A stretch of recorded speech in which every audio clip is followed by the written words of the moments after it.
The Australian Outback kills unprepared travellers every year. When Karolina Wilga's van broke down northeast of Perth, she faced impossible odds. 24 kilometres of walking without shoes, drinking from rain puddles, and sleeping exposed to the elements. What crucial decisions did she make that separated her from the many who don't survive? This case study shows the line between life and death is thinner than you think.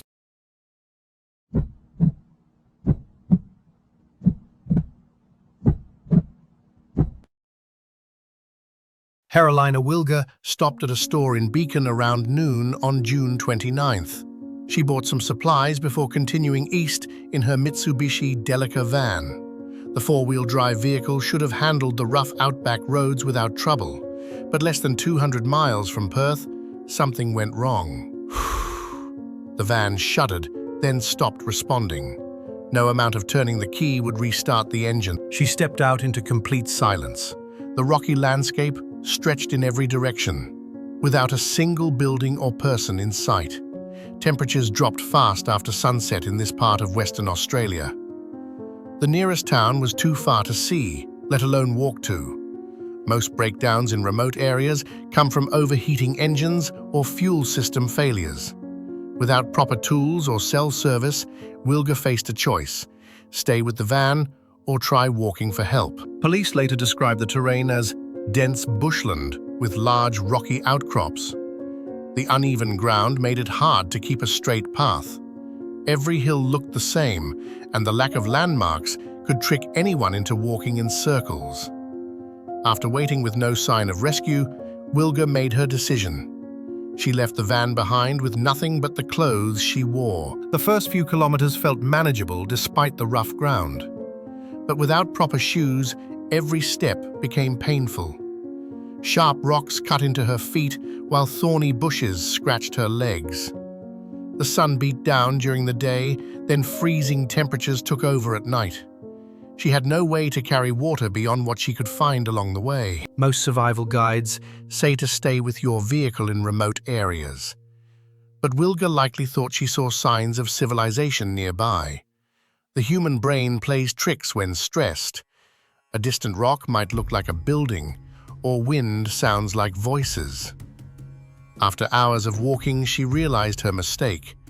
The van was now too far behind to return, and no roads appeared ahead. Police noted she traveled 24 kilometers in what they called a confused and disorientated state. The Outback doesn't give second chances to those who underestimate it. Every dry creek bed and animal trail looked like a path to safety, only to lead deeper into wilderness. By the time she accepted how lost she was, dehydration had already set in. Wilga's ordeal was just beginning. The van's breakdown stranded her, but walking away multiplied the dangers. She now faced exposure, thirst, and exhaustion with no shelter. Most people wouldn't survive 48 hours in these conditions, yet somehow she lasted 11 days. Wilga kept walking east, believing civilization must be close. At first, each step felt purposeful, then the sun climbed higher, burning her skin. Rocks cut deep into her bare feet. Thorny bushes tore at her legs as she pushed through. Every few minutes, she stopped to check the horizon, hoping to see a road or building. Nothing appeared except endless brush and scattered eucalyptus trees. By the second day, dehydration set in. Her tongue felt thick, her head pounded. She crouched by muddy puddles, scooping water into her mouth with her hands. The brown liquid tasted like dirt, but she forced it down. Without shoes, travel slowed to a painful shuffle. Inspectors later noted her feet were shredded, covered with cuts and insect bites. Flies swarmed around the wounds, laying eggs in the broken skin. The Outback at night was worse than the day. Temperatures plunged so fast, her teeth chattered. She curled between rocks, shivering. No fire meant no warmth, no way to signal for help. At times, she heard engines in the distance, trucks maybe, Yet when she shouted, no one responded. The sounds vanished like they had never existed. Experts say dehydration causes auditory hallucinations within 72 hours. The brain fills silence with what it craves most. By day 5, she barely recognized her own body. Sunburn cracked her lips, her ribs showed beneath her shirt. Circular welts from insect bites covered her arms and legs.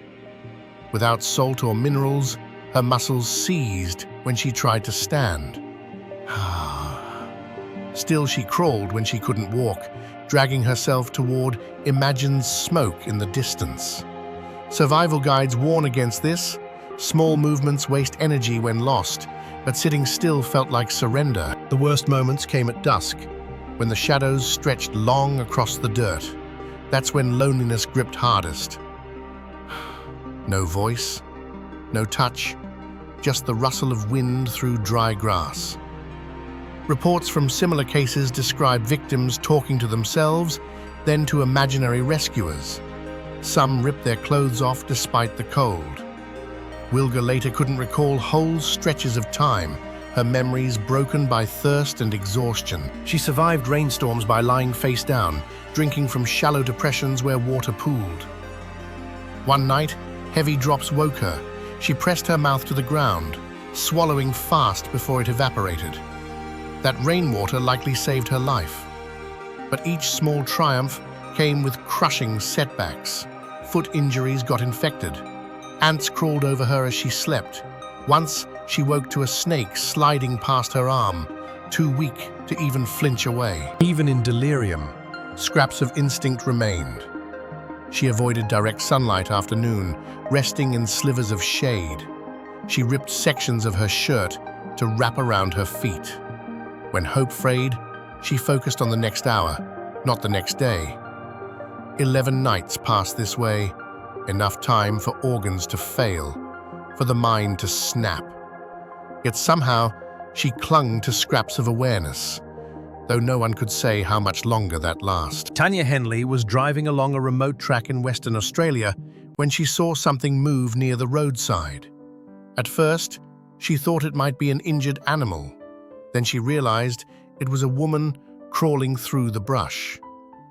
The woman's clothes were torn, her feet wrapped in rags. She moved slowly, like every motion took effort. Henley pulled over and got out. The woman barely reacted when Henley called out to her. That's how they found Karolina Wilga on July 10th, 11 days after her van broke down. Her skin was sunburned and covered in insect bites. She had open cuts on her feet where rocks and thorns had torn through the fabric she'd tied around them. Henley later said Wilga was in a fragile state, unable to speak clearly at first. She helped Wilga into her car and called emergency services. Rescuers arrived fast. A helicopter airlifted Wilga to Perth for treatment. Doctors found her dehydrated and malnourished, with what police called a number of significant minor injuries. Mosquito bites covered her arms and legs. Nurses had to clean dirt from the wounds on her feet. She needed IV fluids right away.